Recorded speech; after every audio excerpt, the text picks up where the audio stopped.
Welcome to Samba Samba. Enjoy the video. You start by preparing the machine so updates run uninterrupted. Make sure you're signed in with an administrator account, plug into AC power, and have at least 20% free disk space.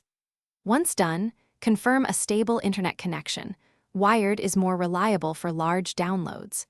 Download or open Lenovo system update and run the installer as administrator if it isn't already installed. These steps prevent mid-update failures and ensure the tool can write drivers and firmware without permission errors, so don't skip them.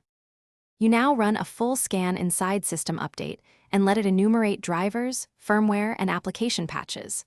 Once the list appears, prioritize BIOS and critical firmware, but read each update note so you understand why it's recommended.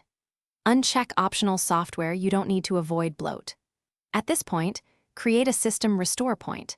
This gives you a rollback if a driver or firmware change causes instability. Close non-essential programs and schedule large updates for low-use hours so the system can reboot without begin installation and follow prompts. Allow the system to reboot when requested and expect more than one restart for firmware changes.